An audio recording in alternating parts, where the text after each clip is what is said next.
ติตกลงว่าด้วยการแต่งตั้งคณะรับผิดชอบพิธีศาปนกิจศพระดับชาติของสหายพลเอกคำไต่ศรีพันดรเพื่อแสดงถึงความรู้บุญคุณและอาลัยอาวรณ์อย่างสุดซึ้งสหายพลเอกคำไต่ศรีพันดรอดีตกรรมการศูนย์กลางพรรคสมัยที่1ที่2ที่3ที่4ที่5ที่6และที่7อดีตกรรมการกรมการเมืองศูนย์กลางพรรคอดีตคณะเลขาธิการศูนย์กลางพรรคอดีตประธานคณะบริหารงานศูนย์กลางพรรคอดีตประธานประเทศแห่งสาธารณรัฐประชาธิปไตยประชาชนลาวอดีตนายกรัฐมนตรีแห่งสาธารณรัฐประชาธิปไตยประชาชนลาวได้ถึงแก่มรณกรรมในเวลา 10:30 นาทีของวันที่ 2 เมษายน 2025เพื่อเฮ็ดให้งานศาปนกิจศพของสหายพลเอกคำไต่ศรีพันดรได้รับการจัดตั้งปฏิบัติอย่างสมเกียรติและมีความเป็นระเบียบเรียบร้อยกรมการเมืองศูนย์กลางพรรคตกลงมาตรา1แต่งตั้งคณะรับผิดชอบงานศาปนกิจศพสหายพลเอกคำไต่ศรีพันดรประกอบด้วยบรรดาสหายดังนี้สหายทองลุ้นศรีสุฤทธิ์เลขาธิการใหญ่คณะบริหารงานศูนย์กลางพรรคประธานประเทศแห่งสาธารณรัฐประชาธิปไตยประชาชนลาวเป็นประธานสหายนางปานียาทอตู้กรรมการกรมการเมืองศูนย์กลางพรรครองประธานประเทศเป็นรองประธานสหายบุญทองจิตมณีกรรมการกรมการเมืองศูนย์กลางพรรค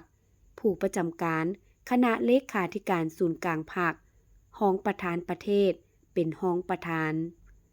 สหายไสสมพรพรหมวิหารกรรมการกรมการเมืองศูนย์กลางพรรคประธานสภาแห่งชาติเป็นรองประธานสหายสอนไซศรีพันดรกรรมการกรมการเมืองศูนย์กลางพรรคนายกรัฐมนตรีเป็นรองประธานสหายพลเอกจันทร์สมรจัญญาราษฎร์กรรมการกรมการเมืองศูนย์กลางพรรคเลขาธิการศูนย์กลางพรรครองนายกรัฐมนตรีเป็นกรรมการสหายคำพันธ์พรหมทัศน์กรรมการกรมการเมืองศูนย์กลางพรรคเลขาธิการศูนย์กลางพรรคประธานคณะกวดการศูนย์กลางพรรคประธานองค์การกวดการแห่งรัฐและหัวหน้าองค์การต้านการซ่อรัฐบังหลวงขั้นศูนย์กลางเป็นกรรมการสหายศิลวงศ์ขุดไพฑูรย์กรรมการกรมการเมืองศูนย์กลางพรรคประธานศูนย์กลางแนวล้าวสร้างชาติเป็นกรรมการสหายกิแก้วไข่คำพิทูลกรรมการกรมการเมืองศูนย์กลางพรรครองนายกรัฐมนตรีเป็นกรรมการสหายพลเอกวิไลลาคำฟองกรรมการกรมการเมืองศูนย์กลางพรรคเลขาธิการศูนย์กลางพรรครองนายกรัฐมนตรีรัฐมนตรีกระทรวงป้องกันความสงบเป็นกรรมการสหายนางสีใสหรือเดชมูลสอนกรรมการกรมการเมืองศูนย์กลางพรรคเลขาธิการศูนย์กลางพรรคหัวหน้าคณะจัดตั้งศูนย์กลางพรรคเป็นกรรมการสหายเสลิมไซกรมสิทธิ์กรรมการกรมการเมืองศูนย์กลางพรรครองนายกรัฐมนตรีเป็นกรรมการสหายคำพันธ์เผยยาวงศ์เลขาธิการศูนย์กลางพรรคหัวหน้าคณะโฆษณาอบรมศูนย์กลางพรรคเป็นกรรมการสหายอนุภาพตุนาลมเลขาธิการศูนย์กลางพรรคประธานสภาประชาชนนครหลวงเวียงจันทร์เป็นกรรมการสหายทองสลิดมังนอเมฆเลขาธิการศูนย์กลางพรรคหัวหน้าห้องว่าการศูนย์กลางพรรคเป็นกรรมการสหายนางสุนทรเสญจักรเลขาธิการศูนย์กลางพรรครองประธานสภาแห่งชาติเป็นกรรมการสหายนางเวียงทองศรีพันดรเลขาธิการศูนย์กลางพรรคประธานศาลประชาชนสูงสุดทั้งต่างหน้าครอบครัวศรีพันดรเป็นกรรมการสหายพลโทคำเลี้ยงอุทักไกรสอนกรรมการศูนย์กลางพรรครัฐมนตรีกระทรวงป้องกันประเทศเป็นกรรมการสหายวิไลวงศ์บุตรดาคำกรรมการศูนย์กลางพรรครัฐมนตรีกระทรวงภายในเป็นกรรมการ